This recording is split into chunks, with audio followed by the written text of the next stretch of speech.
Hello guys, मेरा नाम है दीपक शर्मा। आप देख रहे हैं इमोर्टल स्टडी पॉइंट। आज हम पढ़ रहे हैं चैप्टर नंबर 7, भू आकृतियाँ तथा उनका विकास, जिसको हम इंग्लिश में बोलते हैं लैंडफॉर्म एंड देयर इवोल्यूशन। यह इस चैप्टर का दूसरा पार्ट है। अगर आपने इसका पहला पार्ट नहीं देखा है तो सबसे पहले जाकर उसे देखें। हमने पहले पार्ट में पढ़ा था भू आकृतियों के बारे में। हमने जाना था कि भू आकृतियाँ तथा भू दृश्य यानी कि लैंडफॉर्म और लैंडस्केप किस तरह से एक दूसरे से थोड़े से अलग है, थोड़े से भिन्न है। अगर आपने इसका पहला पार्ट नहीं देखा है तो कृपया करके उसे ज़रूर देखें। आज की वीडियो में हम यहाँ पर पढ़ने वाले हैं नदी के कार्य, जिसके अंदर हम पढ़ेंगे अपर्दन को, जिसको हम इंग्लिश में बोलते हैं इरोजन। फिर हम पढ़ेंगे परिवहन और निक्षेपण। परिवहन को हम बोलते हैं ट्रांसपोर्टेशन और निक्षेपण को हम बोलते हैं डिपोजिशन। चलिए फिर वीडियो को हम यहाँ पर शुरू करते हैं और जानते हैं नदी के कार्यों के बारे में। देखिए, अगर मैं आपसे कहूँ कि भाई नदी किस तरह से वर्क करती है, नदी किस तरह से काम करती है, तो देखिए नदी 3 तरीके से काम करती है। पहले तो वो करती है अपर्दन, जिसको हम इंग्लिश में बोलते हैं इरोजन। यहाँ पर समझिए कि अपर्दन की मीनिंग क्या होती है, इरोजन होता क्या है। देखिए, मान के चलिए ये एक पूरी चट्टान है, ये पूरा एक ब्लॉक है, ठीक है। नदी करेगी क्या, इस चट्टान को छोटे छोटे ब्लॉक्स में तोड़ देगी, ठीक है। जब कोई बड़ी चट्टान, ठीक है, जब छोटे छोटे खंडों में, छोटे छोटे ब्लॉक्स में जब टूटती है तो इस टूटने की प्रक्रिया को हम क्या बोलते हैं, अपर्दन यानी कि इरोजन हम इसको यहाँ पर बोलते हैं, ठीक है। जब नदी ने, अब देखिए, अब पहले फेज में तो इरोजन हो चुका है, अब दूसरे फेज में क्या होगा, यहाँ पर होगा परिवहन। देखिए, जब नदी की स्पीड बहुत ज़्यादा तेज होती है तब वो, देखिए, नदी इतने बड़े पत्थर को अपने साथ लेकर के नहीं जा सकती, लेकिन नदी इन पत्थरों को छोटे छोटे कणों में तोड़ करके इनका अब ट्रांसपोर्टेशन किया जा सकता है। जब नदी इन छोटे छोटे कंकड़ और पत्थरों को एक जगह से दूसरी जगह लेकर के जाती है तो इस प्रक्रिया को हम क्या बोलते हैं, इसको हम बोलते हैं ट्रांसपोर्टेशन यानी कि परिवहन। तो देखिए, अब आप यहाँ पर 2 चीज़ों को समझ चुके हैं। पहला इरोजन, इरोजन क्या होता है, बड़े से पत्थर को छोटे छोटे कंकड़ों में बांट देना, ठीक है, छोटे छोटे खंडों में, छोटे छोटे पार्ट्स में तोड़ देना। ट्रांसपोर्टेशन को तो मीनिंग आप समझ ही चुके हो। अब देखिए यहाँ पर समझिए निक्षेपण। निक्षेपण यानी कि डिपोजिशन में होता क्या है, जब नदी के अंदर वो पावर नहीं रहती कि वो इन छोटे छोटे पत्थरों को अपने साथ लेकर के जा सके, यानी कि नदी के अंदर उन छोटे छोटे पत्थरों को ट्रांसपोर्ट करने की पावर पूरी तरह से ख़त्म हो जाती है, तब ये इन छोटे छोटे पत्थरों को एक जगह पर छोड़ देती है, यानी कि डंप कर देती है। जिस जगह पर ये डंप करती है उस प्रक्रिया को हम क्या बोलते हैं, इस प्रक्रिया को बोलते हैं हम निक्षेपण यानी कि डिपोजिशन, ठीक है। तो देखिए, जितने भी हमारे जो मैदान जो बने हैं, जितने भी हमारे मैदान बने हैं, यानी कि जो हमारे जो डेल्टा वाले जो पार्ट हैं, है ना, ये सारे के सारे बने किससे, ये निक्षेपण की प्रक्रिया यानी कि डिपोजिशन की एक्टिविटी से ही बने हैं। मुझे उम्मीद है कि आपको ये तीनों के तीनों पॉइंट्स आपको यहाँ पर क्लियर हो चुके होंगे। चलिए फिर आगे बढ़ते हैं। तो यहाँ पर हम पढ़ेंगे नदी का अपर्दन कार्य। तो देखिए, यहाँ पर तो मैंने आपको यहाँ पर अपर्दन बहुत ही शॉर्ट वे में मैंने आपको बताया, मैंने आपको सिर्फ इंट्रोडक्शन ही दिया कि अपर्दन होता क्या है। तो फिर अब मैं यहाँ पर आपको अपर्दन को थोड़ा सा और डीप में मैं आपको यहाँ पर बताऊँगा। तो देखिए, फिर से वही क्वेश्चन उठता है कि जो अपर्दन कितने टाइप के होते हैं, मतलब कि अपर्दन किस तरह से काम करता है। तो देखिए, जो इरोजन है वो हमेशा 2 ही तरीके से काम करेगा। पहला है यांत्रिक, यांत्रिक को हम इंग्लिश में बोलते हैं मैकेनिकल। दूसरा है रासायनिक, रासायनिक को हम इंग्लिश में बोलते हैं केमिकल इरोजन, ठीक है। समझिए कि यांत्रिक यानी कि मैकेनिकल इरोजन में होता क्या है। देखिए, यहाँ पर मैंने डेफिनेशन लिख रखी है, आप चाहो तो इन नोट्स को आप स्क्रीनशॉट के माध्यम से आप अपने पास रख सकते हैं। तो देखिए लिखा गया है, यांत्रिक अपर्दन में नदी अपने जल के बल पर अपर्दन करती है। यहाँ पर देखिए शब्दों को समझिए, ये देखिए जल के बल पर अपर्दन करती है, तो यहाँ पर देखिए, यहाँ पर शक्ति, यहाँ पर फोर्स लग रही है। अब आप जरा इस चीज़ को, यांत्रिक अपर्दन को एक एग्जाम्पल से समझिए। मान के चलिए कि ये एक पहाड़ है, ठीक है, और एक नदी ऊपर से नीचे की ओर फ्लो कर रही है, ठीक है, ये है हमारी नदी। अब देखिए जैसे कि आपको मालूम है जब भी कोई भी वस्तु ऊपर से नीचे की तरफ आती है तो यहाँ पर एक फोर्स लगता है जिसको हम क्या बोलते हैं, ग्रेविटेशनल फोर्स कहते हैं। मैं इसको शॉर्ट में लिख दे रहा हूँ जी फोर्स, ठीक है, GF यानी कि जी फोर्स। देखिए जब नदी ऊपर से नीचे की तरफ जब आती है तो इस नदी की पावर बहुत ज़्यादा बढ़ जाती है, ठीक है। इसके अंदर इतनी ज़्यादा शक्ति होती है कि ये पहाड़ को तोड़ना शुरू कर देती है। जो इसकी जो आप अपर लेयर देख रहे हो, ये वाली लेयर, ये इस लेयर को तोड़ना शुरू कर देती है। और देखिए जब पत्थर इस तरह से जब टूटते हैं, इसी प्रक्रिया को क्या बोलते हैं, यांत्रिक प्रक्रिया बोलते हैं, क्योंकि इसके अंदर नदी की क्या लग रही है, ताकत लग रही है। कौन सी पावर लग रही है, ये यहाँ पर जी फोर्स लग रहा है, यानी कि ग्रेविटेशनल फोर्स लग रहा है। तो देखिए सिंपल सी बात है कि जो मैकेनिकल इरोजन में क्या लगता है, पावर लगती है, ठीक है। जो वाटर है, जो वाटर बॉडी है, उसकी क्या लगती है, बहुत ज़्यादा शक्ति लगती है यांत्रिकी प्रक्रिया के अंदर। चलिए फिर अब हम समझते हैं रासायनिक प्रक्रिया। देखिए रासायनिक अपरदन यांत्रिकी अपरदन से बहुत ज़्यादा अलग है। यांत्रिकी अपरदन के अंदर क्या लग रही है, बहुत ज़्यादा फोर्स लग रही है, ठीक है। किसकी ताकत लग रही है, पानी की ताकत लग रही है। लेकिन रासायनिक अपरदन के अंदर किसी भी तरह की पानी की कोई ताकत नहीं लगती है। अब जरा समझिए कि फिर रासायनिक अपरदन होता कैसे है। रासायनिक अपरदन में जल चट्टानों में घुलनशील तत्वों को जल में घोल देती है और चट्टानों का अपरदन हो जाता है। यहाँ पर दो चीज़ बहुत ज़्यादा इंपॉर्टेंट है, क्या, एक घुलनशील तत्व और दूसरा है ऑब्वियसली चट्टानों का अपरदन। आप इसे जरा पे एक एग्जाम्पल से समझिए। मान के चलिए ये एक फिर से एक पहाड़ है, ठीक है। पहाड़ों की जो ऊपर वाली, ये जो ऊपर वाली जो आप लेयर देख रहे हो, इस लेयर पे क्या है, इस लेयर पे है कठोर चट्टान, ठीक है जी। इस पे क्या है, कठोर चट्टान, जो कि एक कठोर चट्टान की पतली परत है। और इसके जो इनर वाला जो पार्ट है, इनर वाले पार्ट में है सॉफ्ट रॉक्स, यानी कि एकदम कोमल चट्टान। कोमल चट्टान का आप एग्जाम्पल ले लीजिए। ये जो कोमल चट्टान है ये बनी है चूना पत्थरों से, ठीक है जी। अब जैसे कि आपको यहाँ पर मालूम है कि जो चूना पत्थर होते हैं, चूना पत्थर कैसे होते हैं, देखिए चूना पत्थर जैसे ही वाटर के संपर्क में आएंगे, ठीक है, जैसे ही पानी के संपर्क में चूना पत्थर आएगा तो वैसे ही चूना पत्थर मेल्ट होने लग जाता है, ठीक है जी। चलिए फिर अब देखिए हो क्या रहा है कि यहाँ पर वाटर ऊपर से नीचे की ओर, देखिए यहाँ पर यांत्रिक अपरदन तो हो ही रहा है। आप यहाँ पर रासायनिक अपरदन को जरा समझिए, यांत्रिकी को 2 मिनट के लिए भूल जाइए। अब देखिए जैसे कि आपको मालूम है कि जो पानी होता है जब पहाड़ से ऊपर से नीचे की ओर आते तो पहाड़ के अंदर काफ़ी सारे क्रैक्स होते हैं, है ना। अब इन क्रैक्स के माध्यम से ये जो पानी अंदर की तरफ थोड़ा थोड़ा घुसने लग जाता है। अब होता क्या है, अंदर क्या है, अंदर है हमारे चूना पत्थर। जब ये चूना पत्थर अंदर से पूरी तरह से मेल्ट हो जाएंगे तब होगा क्या, ये यहाँ पर पूरा की पूरा एक मास वेस्टिंग आपको देखने को मिलेगी। यानी कि अंदर की चट्टानें मेल्ट होने से पूरा की पूरा आधा या फिर बहुत बड़ा पहाड़ का हिस्सा टूट करके गिर जाता है। तो फिर होता क्या है कि जब इस तरह के इरोजन, इस तरह के अपरदन होता है, इस तरह के अपरदन को हम क्या बोलते हैं, रासायनिक अपरदन हम बोलते हैं, ठीक है। उम्मीद है कि आपको रासायनिक अपरदन यहाँ पर समझ में आ गया होगा। फिर से समझ लीजिए, जो यांत्रिक अपरदन है, यांत्रिक अपरदन में क्या हो रहा है, यहाँ पर वाटर की शक्ति लग रही है, ठीक है।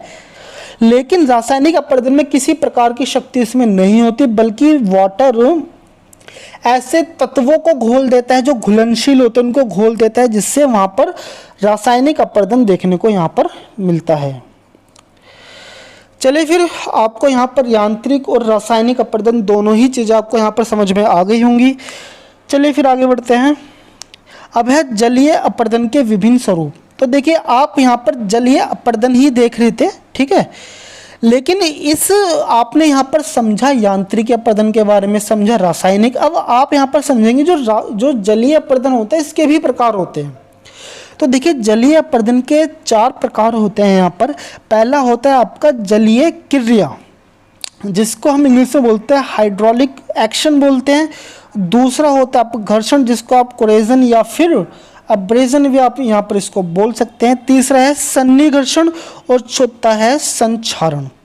धीरे धीरे करके इन सभी टॉपिक्स को, सभी बिंदुओं को हम यहाँ पर क्लियर करते हैं। चलिए फिर समझते हैं जलीय क्रिया के बारे में।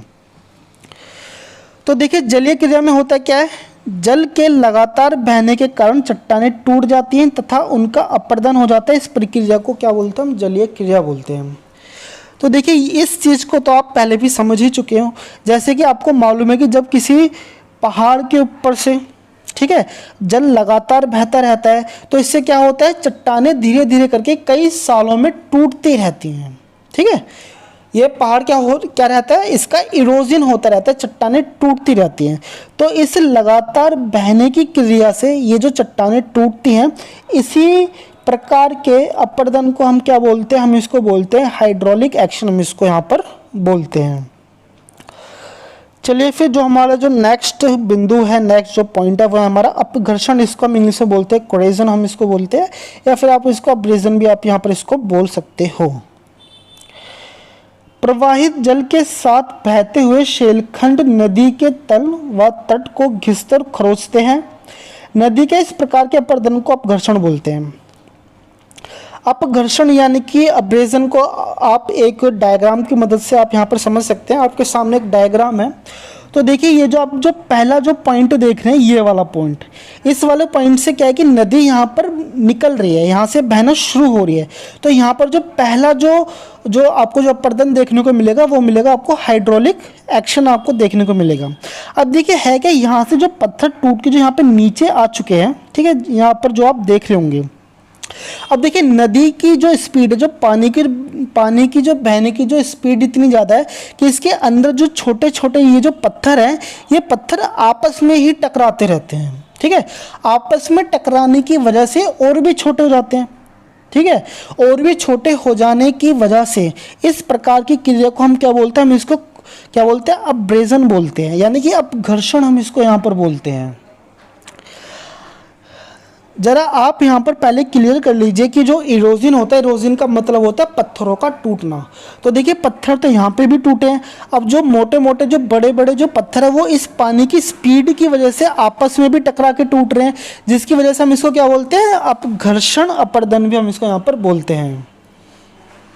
चलिए फिर उम्मीद है कि आपको जलीय और अपघर्षण दोनों ही टॉपिक आपको यहाँ पर समझ में आ गए होंगे।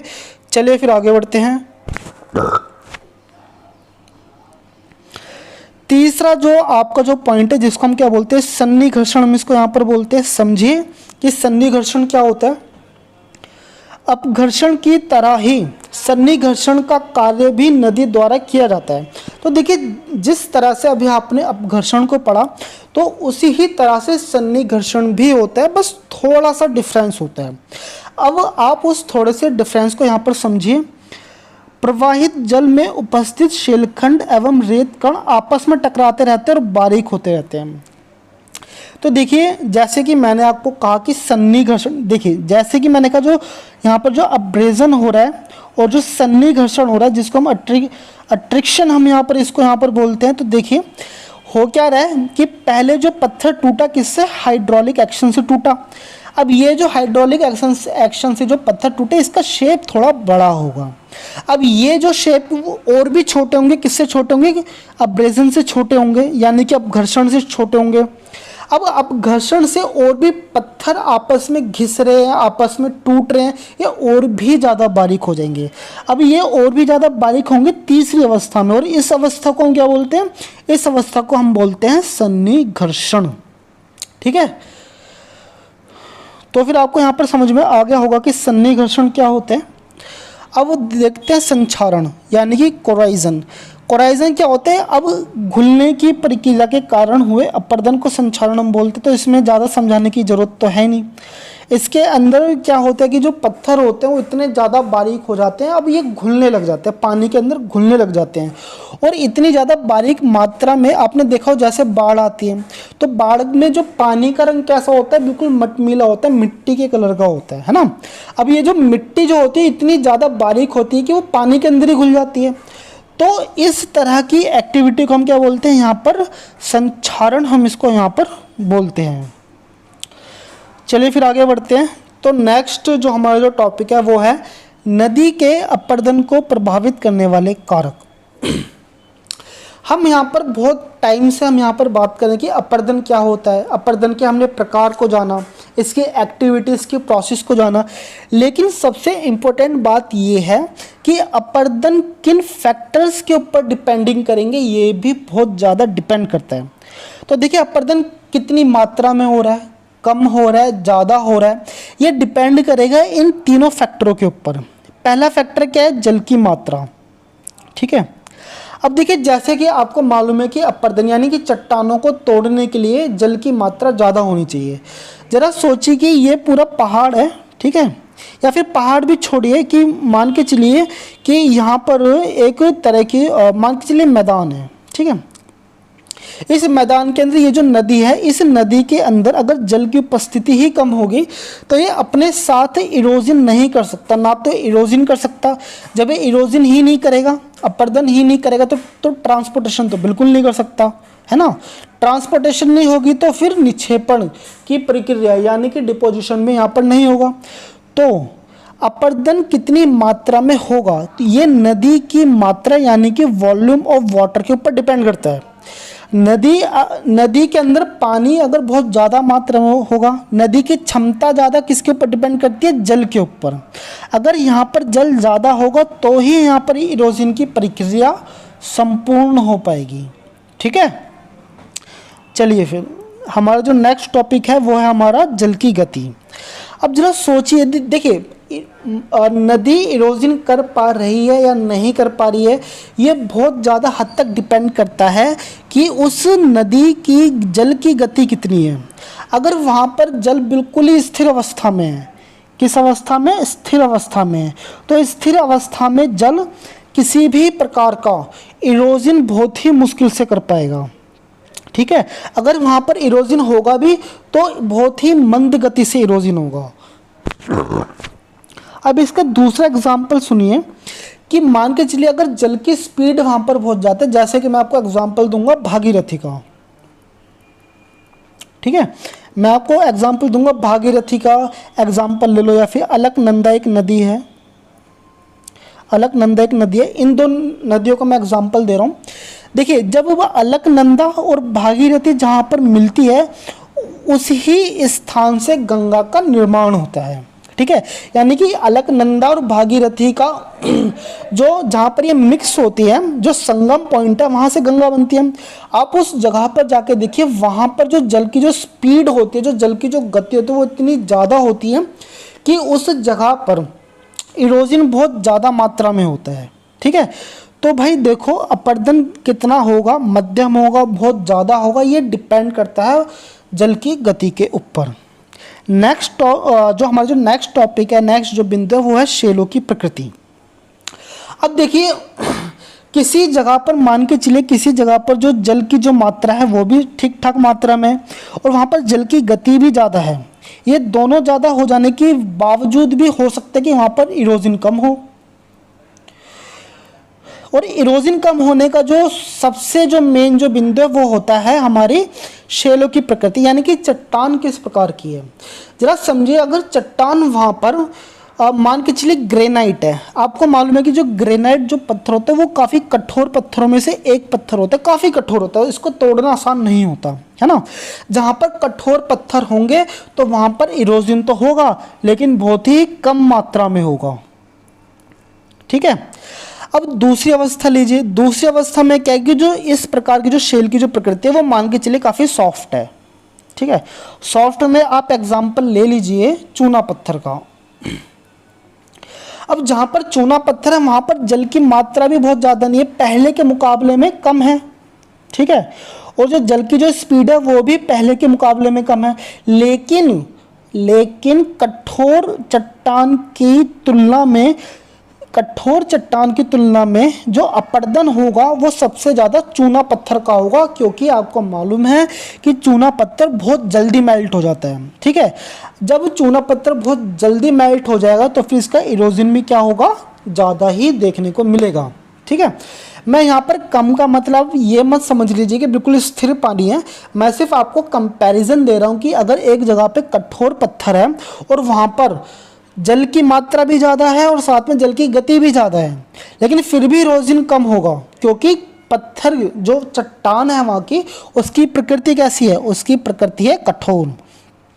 और वहीं अगर उसकी मात्रा में यहाँ पर जल की मात्रा थोड़ी सी कम है और जल की गति भी थोड़ी सी कम है, फिर भी यहाँ पर अपरदन ज़्यादा होगा, क्योंकि यहाँ पर क्या है, चूना पत्थर, और चूना पत्थर बहुत जल्दी मेल्ट भी हो जाता है।